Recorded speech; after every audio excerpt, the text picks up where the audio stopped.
Hi everyone, it's Emil. It's Emil Guillermo. Emil Amok to you, and this is Emil Amok Storytime. I mean, that's what we call this thing. I thought that Emil Amok Storytime should be on for Thanksgiving, and we should have it. We're actually recording this as live, so we're going to add in all the screw ups because we're doing it as live. Oh, Emil, you didn't spotlight the right bit. As live, it's going to be like we're live, but we're recording it on Thanksgiving Eve so that we can enjoy our Filipino Thanksgiving. And we're going to play this all throughout Thanksgiving week so you can listen to our Filipino stories. I mean, it happens to be that this is a Filipino story time, Emil Amok story time show. It features, and you see her in gallery view, Eleanor Clement Glass. It features Julian Simeon, Filipino Americans with special stories that I thought would be important to tell during this holiday period where, look, let's face it, the reason why we tell stories is that we love to look into the other person's eyes sitting across the dinner table. I know, the old drunk uncle or the old drunk aunt. We love to tell those stories about our families. Hey, this is us. Hey, not us. It's just you or just me. Am I weird? No, you're weird. This is what happens, right? We don't talk politics. We don't talk about Rittenhouse or Ahmaud Arbery, or we should, but we're not going to talk about that on Thanksgiving. We're going to talk about ourselves on Thanksgiving. We have a lot to be thankful for. A lot to be thankful for in 2021, this year, especially this Thanksgiving. And so, Emil Amok's story time. That's what we're having here now. And so I'm pleased to bring up here with me Eleanor Clement Glass here on the gallery view. Hi, Eleanor. So tell me, what do you own now? We have Julian here with us too. Hi, I'm hi, Julian. Hi, Julian. So now all of us are going to tell stories, and then I'm going to come on, and after the story, we'll talk. We'll talk a little bit about what the story was, and then we'll say goodbye. Or then one person will go off, and then we'll bring Julian back on, and it'll be just like a factory. And then I'll tell my story, and then we'll all be done in an hour. So, and we drew tinkling bamboo sticks, and Eleanor short drew story. the. Eleanor's going first because she's got an important story.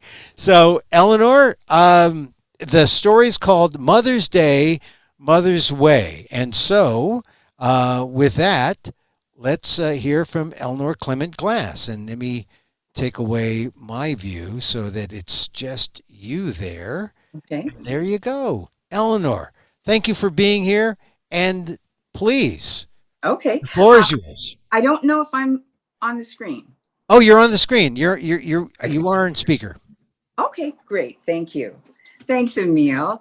It's good to be with you all. Happy Thanksgiving. Now, my mother was a petite Filipino woman, and she was a Technicolor fashionista. She could rock a pair of red leather pants with a matching jacket, maybe for her bridge club, or a beautiful royal blue chiffon with seed pearls and silver embroidered all over it for her FAMCO gatherings. FAMCO is Filipino Americans of Marin County. She, we used to call her Lola. Lola means grandmother in Tagalog, which is the language of the Philippines. And she just loved having her brood over to her house. And that included 4 kids, 6 grandkids, and 3 great grandchildren. And she loved to feed us. Oh, that was her way of showing love. So when we get together for Thanksgiving or anything else, any excuse will do, but a big family gathering. My dad, who's African American, my mom would make collard greens and buttery cornbread and barbecued ribs. But we'd also have Filipino soul food. So we would have chicken adobo, and we would have pancit, which is like a vermicelli with little bits of meat and vegetable mixed in it. And then we'd also have lumpia, which are like rolled, crispy egg rolls with meat in it and little bits of vegetable too. Oh, I can just smell it now. Now, if it was Thanksgiving, in addition to those, we would have a turkey as well, and mashed potatoes and cranberries. So she just always had a mix of things for everybody's palate.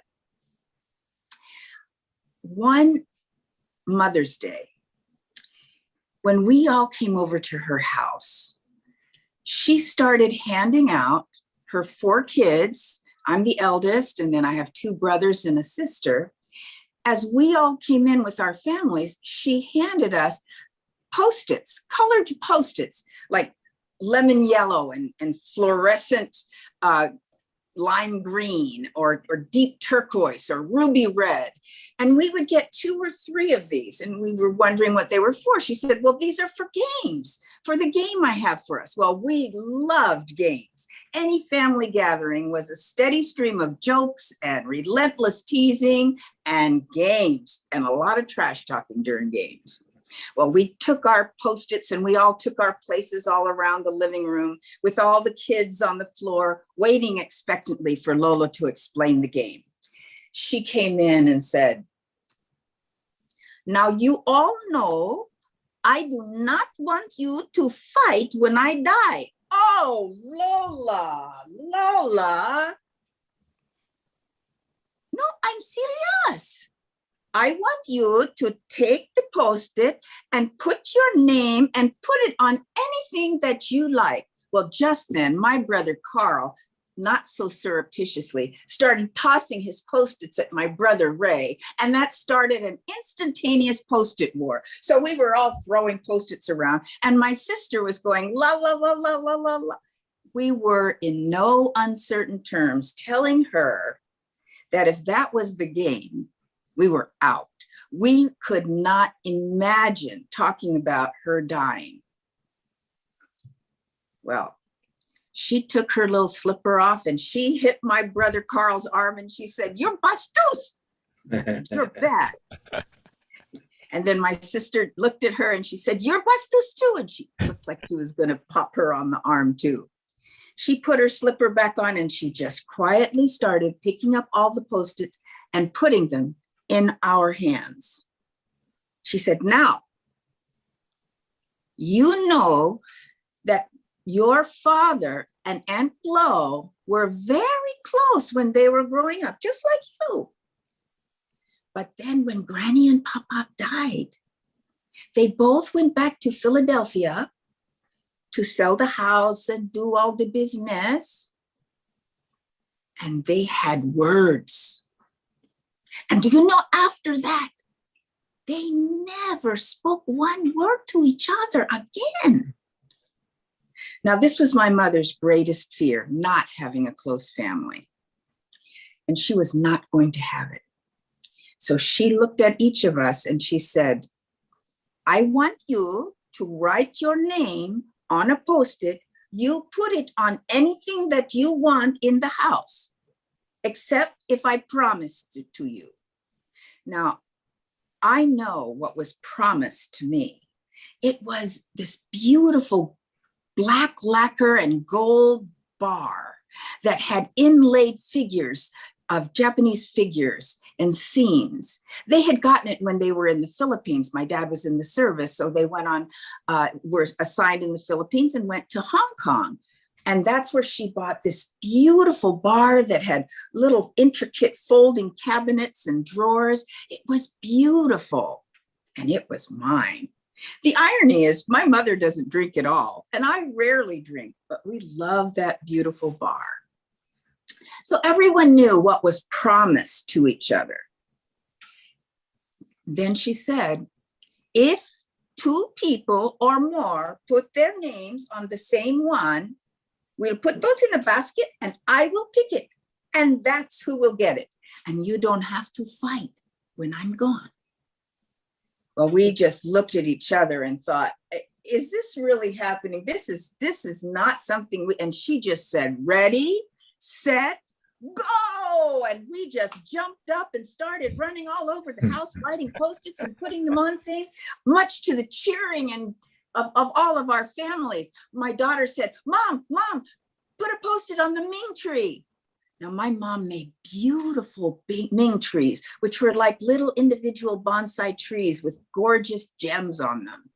And so I put my name on one of the 20 or so that she had. My son said, Mom, put a Post-it on that chair. I like that chair. My husband said, honey, Carl just put a poster on that Chinese picture that you like. And I would run over and put my name. And we ran around the house like this, every room. Sometimes we would put our names on things. Sometimes we put our names over someone else's. And then we would run. When we would get tired, we ran and sat down on the couch just to take a breather. And my mom would come and say, is that all you want? And we'd be up and running again. Well, after a while, she said, stop. Time to eat. And everybody came into the living room. We looked around. There were brightly colored Post-its all over her house. It looked like it had been snowing, brightly colored Post-its. Well, we went and enjoyed our feast, and we laughed and we talked together. And then, true to her word, after we ate, she took her clipboard and we went around to every item and she put whose name it was. Or she had a little basket and she pulled names. You could see she was laughing and she was so relieved that we had done this. Now, my mom, it was a number of years before she passed away. And when she would acquire something new, one of us would say, is there a Post-it on that? Or we would come and put a Post-it with someone else's name on something that was broken or ugly. Well, she finally passed at the age of 84. And the four of us sat down on the couch and we made up 3 rules for first dibs on how to distribute her things. The first rule was, if you gave it to her, you had first dibs on whether you wanted it or not. If it was promised to you, of course, that would be yours. And third, if there was a Post-it on it, and we knew now whose Post-its were on what. Now, after we finished, we went around again and we looked at everything and just said, that doesn't have a Post-it on it, that redwood table. Does anybody else want it? And very amicably, we talked about the other things that were there. We chose what we wanted. And it was important to us not to place any monetary value on anything. That a kind of equal value, that was not something that was important. Everything we had was special. And so we decided what we wanted. We let our kids put Post-its on things that hadn't been chosen. And then we decided what was going to consignment, what was going to the dump, and what was going to go to Salvation Army or Goodwill. Do you know that the money we made from consignment, we put in a little kitty, and that money was what we've been using to meet quarterly, just the 4 siblings. And we get together over a wonderful meal at a restaurant, and we reminisce, we plan future family gatherings, and we just laugh together. I know my mother would have loved that. Thank you. That's great. I'm going to put a Post-it up on my gong. Yeah. Just to make sure, So, yeah, that's great, Eleanor. So let's talk about this. Yeah. That happened, huh? Yeah. Oh, yes. It was really important to her that we not fight at all after she was gone. Yeah. And are you still close with your brothers and sisters? Yeah, we are. In fact, we usually have what we call Thanksmas. So all the families come to our house and we celebrate, we decorate and celebrate Christmas and Thanksgiving together. So we'll have a big Thanksgiving dinner. Then we might do a round robin of Secret Santa presents. And then we play games. Through through COVID, we've missed a couple.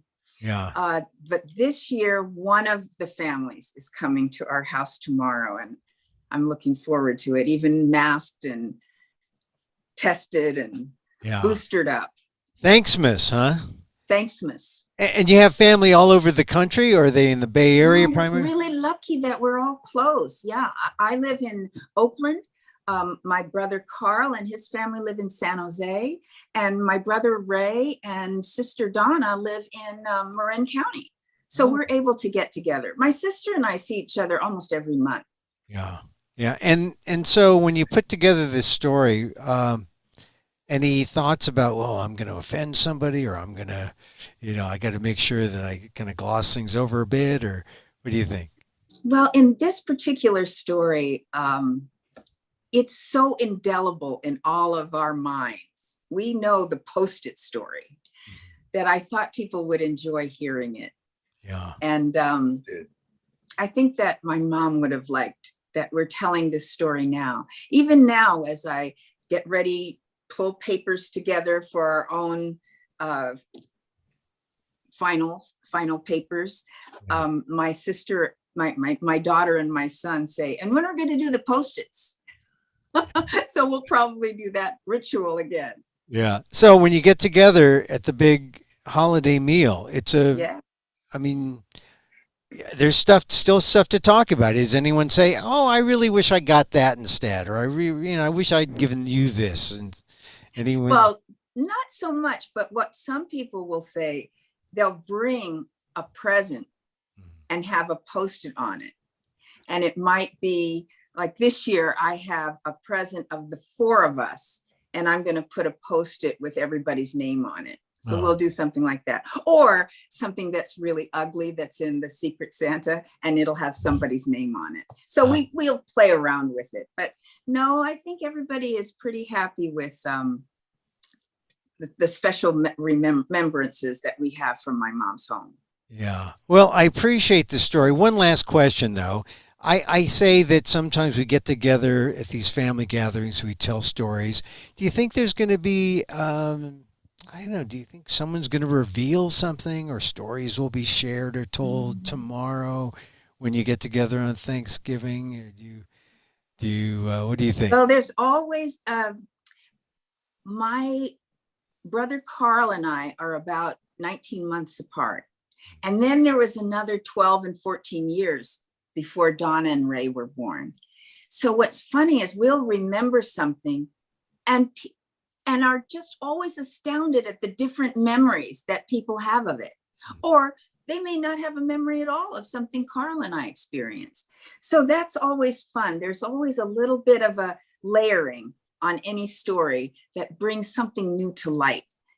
Even if it's a new perspective from one of us who's over a decade older or younger. Sometimes it's just it's time, it's perspective, it's a new story, a new thing.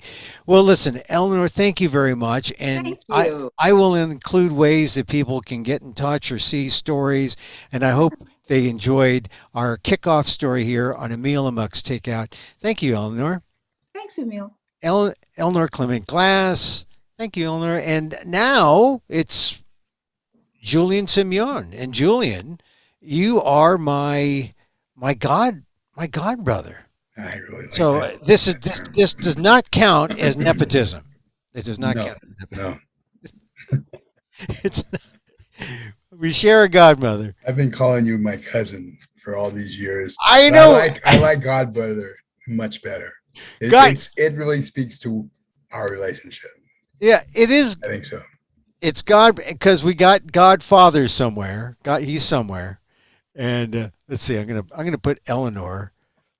It's not that I don't want Eleanor with us, Eleanor, but I'm gonna banish you to the. That's an incredible story, Eleanor. Yeah. Thank you for that. Yeah. These are issues that come up, right? Yeah. These are issues that come up all the time, and so it's good that people actually had a way to to do it, to come up with it, to resolve To conflict. address it and make light of it and Yeah, live with it. yeah, Right? Yeah. Yeah. and totally relatable. Now, Julian, because so we've established this isn't nepotism. We're God relatives. We're all God relatives. We're all God's children, really. But But some, what some more so. some more so. Well, what the yeah, that's true. Well, what story when I asked you to be part of this Filipino American extravaganza for Thanksgiving, what did you come up with? What we came up with. Well, I've been writing my family stories, right? And I realized that, like, my dad and uncle, they're the Monongs. My dad came in 1929. My uncle preceded him in 1921. That I really know nothing of their lives except some facts and looking at black and white pictures, and then maybe recalling stories that were told about the pictures, but it never had any importance to me. Mm. So I've been on this journey of uncovering, like, on this story is, it's kind of like, I think it's going to drop into a bigger piece for me, Great. but it's uncovering what might have been my dad's experience, given he was a merchant marine, given that he came in 29 when he was 17, given that he had a motorcycle Right. during the 30s. Right. I Ah. mean, what's that about, right? So Yeah. anyway, this is kind of like scratching the surface. And so I hadn't been writing about my dad, been writing more of his older brother, my uncle, Yeah. who you know as well. Yeah. But So what's the name of the story? And then I haven't named it. okay. It's funny, I This didn't name is this is Uncle Eddie's story. I it. called your dad Uncle Eddie. Okay, yeah, okay, that's good. Uncle So Eddie. Hey, it would fit. It would yeah. fit. So Okay. all right. So without further ado, here is Julian Simeon, and Julian. Let me go off into. I'll go off into the. So you're in speaker. I'm not a smart man. I finished only fourth, fifth grade. I was already big, huh? But that's the way it was. I learned to read, to write, and I can memorize. I shot an arrow into the air. It fell to earth. I know not where. I know the whole poem, huh? And another. My name is Ozymandias, King of Kings. Look on my works, ye mighty, and despair. King of Kings. Forget it. I'll never be a king. I have to work to eat for the family. I pick fruit, vegetables. I milk the carabao, the water buffalo. I help grow the rice so we can eat and sleep. But tomorrow, I wake again. It's hot. I work in the field, growing the fruit, the vegetables, feeding the carabao. I milk. I grow, I pick, we eat over and over again. But I want more. Your Uncle Vic, he writes me. He wants me to come to America. He knows I can read, I can write, I can work, and I can work hard. He sends me money. It's little, but I save. Dear Adong, my Filipino nickname, it is time for you to come to America. I am ready for you. I will send you a ticket. It's a long trip. I will meet you when you arrive. Ingat, take good care. Love to our mother, Manong Vic. But our brother, Segundo, the oldest, he accused me of stealing, of taking money. No, I told him, Manang Vic, he sends me money. But no, Segundo does not believe. He beat me, humiliated me in front of everyone. Everyone.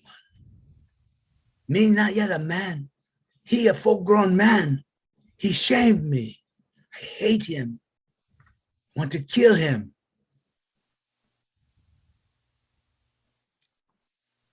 Eddie left for America, vowing never to forgive, never to forget. My dad arrived in San Francisco in 1929. He was 17. He was preceded by my uncle, his Manong Vic, in 1921. Uncle had budding ties with labor and was able to give my dad, Eddie, leads to maritime work as a merchant marine. Joe, Terana, come on, let's go. Joe, my dad's best friend, his compadre Joe. He was like family. I grew up calling him Uncle Joe. We must hurry. Bring your bag, 2 pants, 2 shirts, shoes, hat, and your card. Don't forget your card. Manang Vic says, be at the dock. The merchant ship is sailing to Panama. They need 2 more hardworking men. He said, don't be late. And don't forget your card. Joe, do you have your card? Your ABS card? Able-bodied sailor. It's our ticket, Joe.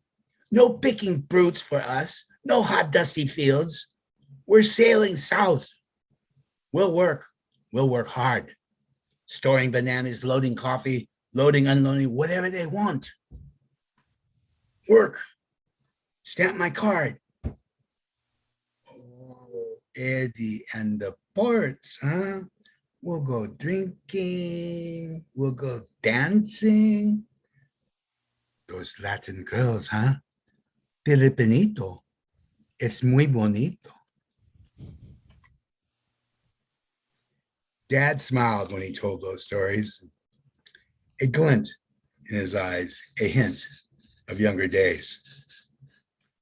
Always a man of few words, I learned to read sounds, expressions, and silence. I have a pre-verbal memory of my dad and uncle standing at a drawer in the kitchen. Dad is holding something he had unrolled, and he was showing it to his brother, my uncle.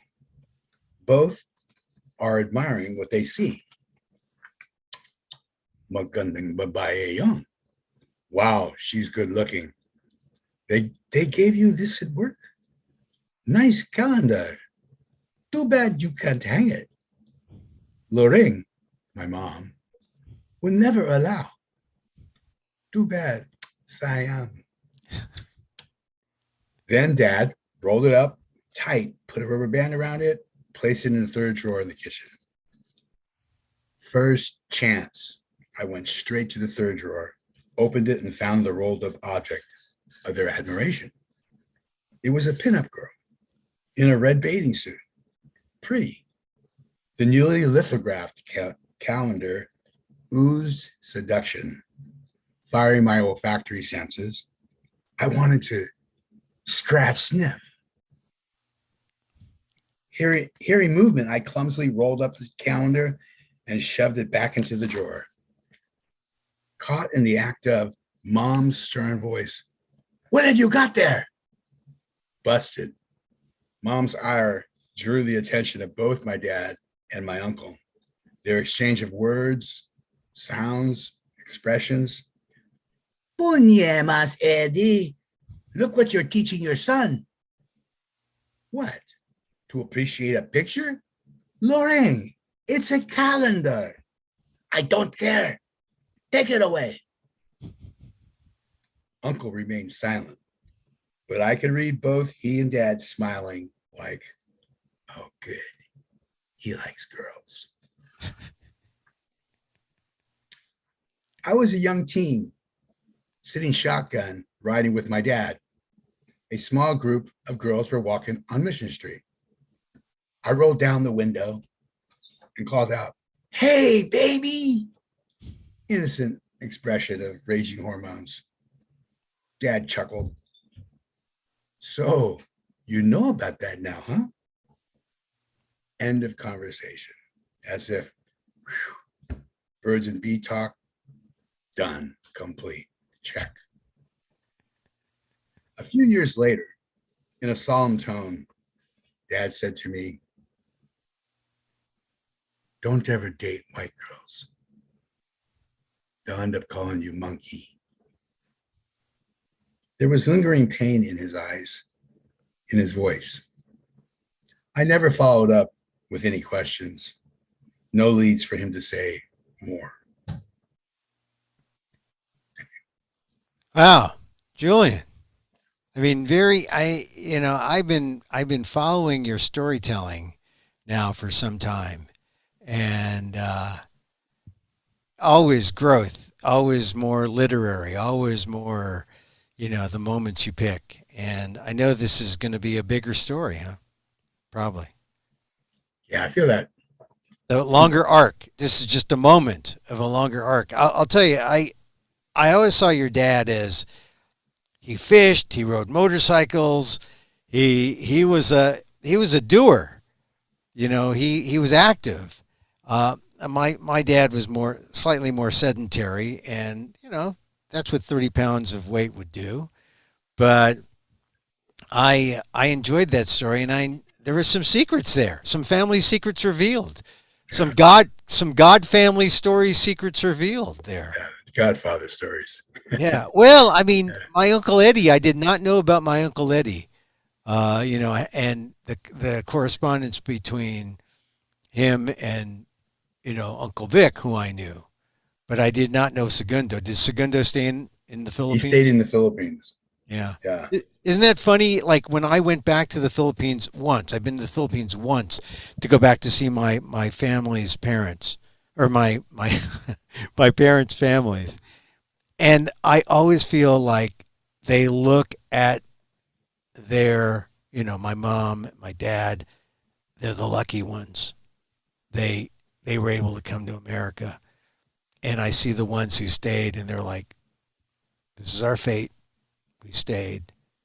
And it was like, it's sad because I think they're happy with their life, but I think they also think, God, how different life could have been if they too went to America. So, I mean, have you ever communicated with Segundo, Uncle Segundo?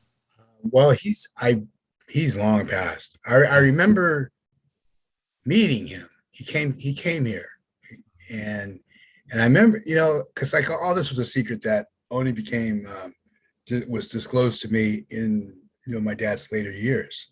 You're close to his end times, Yeah. and yeah, I'm glad you bring the topic up because it's a kind of a universal topic. Am I Yeah. stepping on people's toes? I No, mean, no. even the process of me sharing this story, right? Well, I think it's just great that there are these avenues that you have to choose. You go down, you see, and as you build your story, as your arc gets bigger, you see what you can talk about. I mean, sometimes just in conversation and just through meditation, which I like to use to bring up memory, bring up stories, you think, oh my God, that really, something happened that I haven't thought about in a long time. And now I'm thinking about it. And, Some so serendipitous things have been happening just yesterday, right? I talk about these pictures, black and white pictures of that. I remember the stories of them, and we moved up here, and so there's a lot of stuff but I came across a picture of my dad's. I don't know if he was they were close to the same age. And I remember my dad looking at that picture and reminiscing that was the brother that was taken by the Japanese, and wow. and you they took him, and it's an original black and white of him, like with a bar. Yeah. He's a weightlifter, and he hand writes. I didn't realize there was handwriting on the back of this card, this picture, and it's him, and he dates it, like 1932 or something like that. And it basically is encouraging my dad, because he already, in his writing, he knows that my dad's going through a hard time here in America. He's been ousted by the family. He's never going home, and he addresses that, his brother, like giving him encouragement. It was such a poetic, loving thing that I just pulled out, some. That's letter. A treasure. That's a treasure. That's treasure. And now you got to go and like let it sink in and really investigate what it is and let it. And you got stuff. And this is the thing: we discover how much stuff we have, and storytelling is an outlet. And we talk about it orally. Maybe you'll tell it at a family gathering tomorrow, but maybe you'll just write it down and say, look, I'm not going to talk this family gathering here. Read the book. Or see the movie. No. Or see the movie. Yeah, right. Anyway, thank you for the Uncle Eddie stories. Thanks, Julian. This was awesome. Thank you, Anil. And now I'll do, oops. Oh, now I got to. All right. So now I'm going to tell my story. And I got to set up the pin here, and I got to unpin you, remove your pin, and now it's just me on both speaker and people can put it on gallery, but if you put it on speaker, that's probably the best. This is a story that I wrote recently. I write about my mom and my dad, and there's pictures, and I wanted to talk about Lolas, and this is called Lola Mommy and Thanksgiving.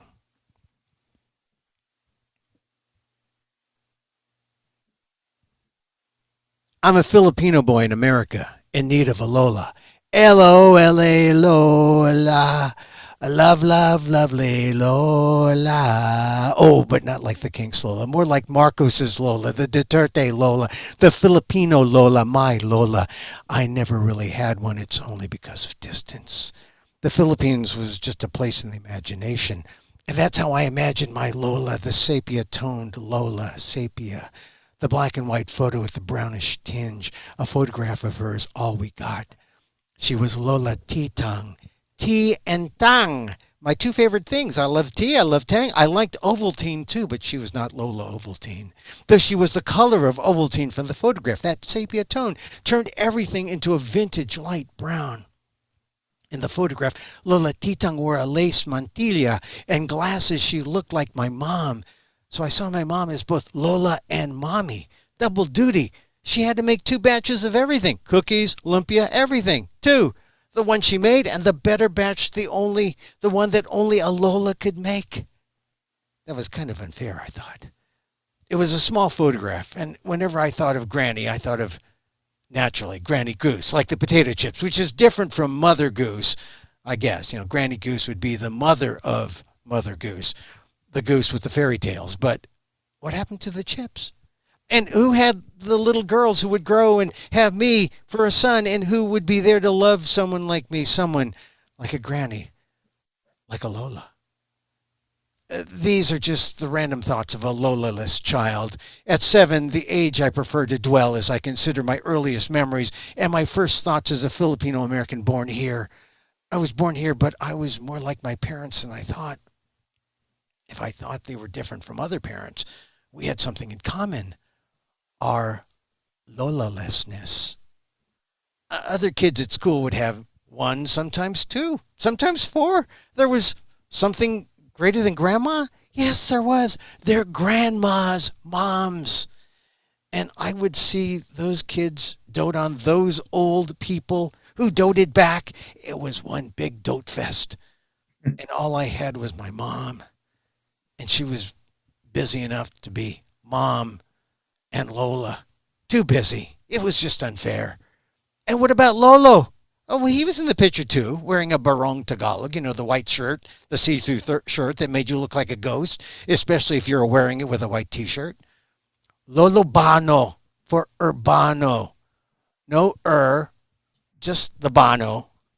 He too had white hair and glasses and looked like my Lola. It wasn't the same person, though, because they stood side by side like a matched pair. They were in the parlance of the current Latinx, Filipinx, LOLX, LOLX. LOL, laughing out loud? No, I'm just yearning for a sense of generational wholeness. Growing up, there were no phone calls, no trips back home. We didn't have the money. It was enough to get to America. I was born here. I was home already. All we had was a sepia toned picture. All of us. My mom, my dad, me, a boy without his Lola. We would stare at that picture. Substitutes would have to do. I was Lola-less, but my mom was the motherless child, defenseless. But as they say, in defenselessness lies her safety. There's a phrase. It describes my mom. She was always the lamb until she wasn't. Then I'd see her fangs. She had a ferocity when I disobeyed her as a young child. She was a disciplinarian. But honestly, what sort of evil could I do as a young kid with this face? But my mother was tough. She had to be to survive World War II. Occupied Manila. She hid. She was Filipino and frank. And frank. Hiding in a dress shop under a sewing machine. Hiding from the Japanese who were occupying Manila and any young women they could find. My mom was a young woman when she came to America. An older Spanish woman who patronized the dress shop took a maternal interest in my mom and offered her passage to America. In exchange for dresses? I don't know. But my mom called her Lola Angelita. And she became my Lola too in America, though I only met her a few times. She had this thick pancake makeup and talked like a Spaniard. Well, she was, but it was that sound of colonial arrogance and privilege. I knew she was not my Lola. She was not my Lola. I think even my mom knew that. I remember seeing her only once. I didn't cry when she went back to Spain without my mother. But my mom had another surrogate. Another surrogate mother. You always needed a spare, apparently. And that's what made Thanksgiving so special. The first year I heard her say, "We are going to Mommy Pierce's." Mommy Pierce? When my mother and father were first married and lived in San Francisco, south of Market, they stayed in a flat next to the Pierce family. They were Mommy and Daddy Pierce, and they were like the parents of my parents in America. I figured they must have just been neighborly to this immigrant couple with the newborn kids, because when I met them, Mommy Pierce was like my grandmother. A big Irish woman who wore her apron like a royal robe with delicious grease stains. She would dote on me like a grandmother has never doted. "Oh, Amriel," she called. Amriel, she called me. Emil's my name. Amriel, she called me. My Irish name? Daddy Pierce just nodded. He was tall with white hair and looked like a minister, a country vicar. And they had 4 kids. Joey, Pat, Jimmy. That's 3 strapping Irish lads who looked working class, rough, but with an altar boy sensibility. Decent, but at any minute ready to join the Crusades. And then there was Anne. Oh, Anne, the red-haired Grace Kelly, a princess. To me, she was like a movie star. All of them in their 20s. They were some of the few white people who ever talked to us as a family. We'd sit in their living room, and they would act like we really mattered. Even me. "So you're in the 2nd grade now," Jimmy would say to me. "Yeah, and I really like the Giants." Oh, the Giants, the baseball team. They knew Gaylord Perry, a good Irish pitcher for the Giants. Bless his heart. Small talk was just the warm-up for the feast. Mommy Pierce would outdo herself every Thanksgiving. The turkey, the mashed potatoes. Oh, the Irish potatoes and the sweet potatoes, the cranberries and the gravy. It was the American holiday meal. It did not elude us Filipinos in the room. We were Lola-less, but thank God Mommy Pierce came to the rescue. "Oh, Amriel," she would say, "there's much more. Come on, eat." Oh, my ship had come in. My Lola had come in. There was so much food. My mom had said, if I were to excuse myself, I should say, "I need to go to Mrs. Murphy." That was a code name for the restroom. Murphy? Oh, no, Murphy. Mrs. Murphy. Murphy with the Filipino Irish accent. Mrs. Murphy. But I didn't have to elicit her help. We started eating at 1 p.m., and by 4 p.m., I was asleep in the living room, thinking turkey dreams, no pumpkin pie. I could hear someone say to me, no pumpkin pie? Next thing I knew, we had walked back home in a tryptophan haze. The Pierces were on 20th and San Carlos, a block up from Mission Street, and we were 3 blocks up on Guerrero. A Thanksgiving sleepwalk. And with that, I was back in our flat on Guerrero Street on the sofa, waking fully. The sound of frying lumpia, the Filipino egg roll was in the air. There was a smell of garlic and dried fish too. Oh, round 2! The Filipino Thanksgiving was about to start. It was a full holiday. So much to be thankful for. My Irish Lola had seen to that. And now my Lola mommy finished it up with lumpia. Thank you. Nice. And that was a story, gang. That was awesome. Mrs. Pierce and Mrs. Murphy. Mommy Pierce. She was my white grandma. And you know, when you grow up a grandmotherless child, you know, who's going to give you you got to make your own love sometimes, right? And that's why, and this is the truth. Julian's mom was my godmother. She was the best cook, and I would look at her as a kind of surrogate, and that explains our closeness. And she took godmothering seriously. So, I mean, you know how some people are godmothers and they they're godmother for the moment because they want to be at the party when you're a kid. But 15, 20 years later, where are they? Where are those godmothers aren't around? But Julian's mom, she was a godmother. So godmothers were like the replacement Lolas. But then we were fortunate. We had these white Lolas, and then my mom was a Lola. So anyway, you had a Lola. Did you ever see your Lola, Julian? Yeah, this is something we have in common. I didn't realize this. I didn't meet any of my grandparents. Yeah.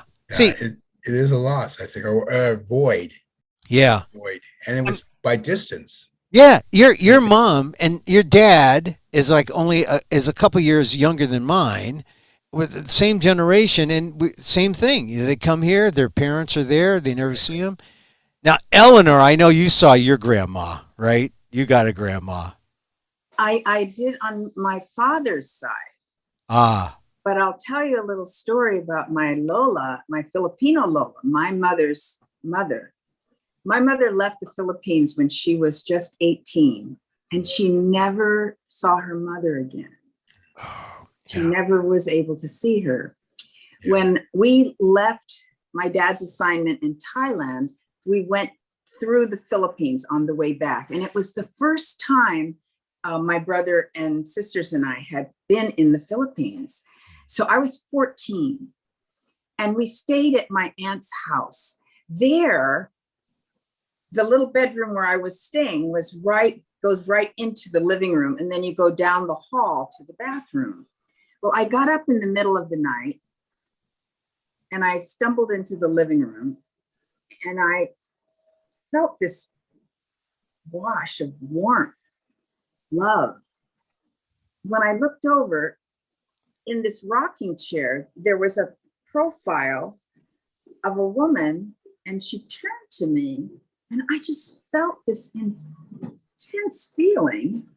I didn't think anything of it. Went to the restroom, came back, she wasn't there. The next day, I was telling my mother and her sister about it, my auntie, and they said, where was she? Where was she? I said, oh, sitting in that rocking chair. She was sitting in that rocking chair? They said, what does she look like? I said, well, looked like she had a bun, and it was low in the back. And they just said, that was your grandmother. That was your Lola. She wanted to see her first grandchild. And that's when I started believing in spirits. Yeah. So it was a Lola visited me in the Philippines. spirit. It was a spirit. It was my Lola's spirit. See, I believe in that too. Isn't that funny? And I believe in this whole idea of the coincidence of these stories coming together and the intent.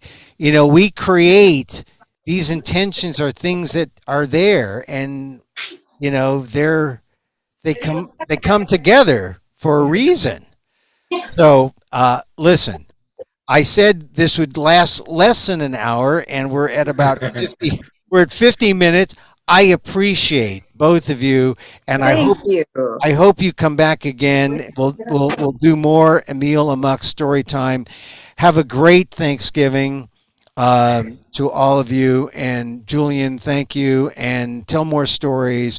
I will send links to you all about how to share this with other people in your holiday weekend, and I will be playing this on EmilGuillermo.media on Facebook, also on the Emil Guillermo YouTube channel, and also at Emil Amok on Twitter. People can have access, and also on amok.com. So the story time is there. Thank you very much for participating. Eleanor, happy Thanksgiving. Happy Thanksgiving. Happy Thank holidays. you so much. It's great to see you, Bye, Eleanor. Julian. Thanks for the opportunity. This is Yeah, fantastic. it was a lot. Yeah, It was a some lot fun. of fun. A lot of fun. And that's it, friends. You can see Eleanor and Julian. Go to my website at amok.com for more details. But thank you. Have a great Thanksgiving. We did this live on pre-Thanksgiving so that we can enjoy our meals. But hopefully you'll see this show on Thanksgiving. You say, oh, shall we go to the theater? Oh, before we go to the theater, let's check out Emil Amok Storytime with these Filipino stories. And then hopefully you'll say, oh, let's see it again and again on Friday and on Saturday, on Sunday. And so anyway, I'm Emil Guillermo, Emil at amok.com if you want to email us. Thank you very much again to Julian, to Eleanor. Thank you very much for watching. That is all. Until next time, as I'm finding, see my show Monday through Friday, 2 p.m. Pacific Live on all those places. I always say at the end, Mahal Kita.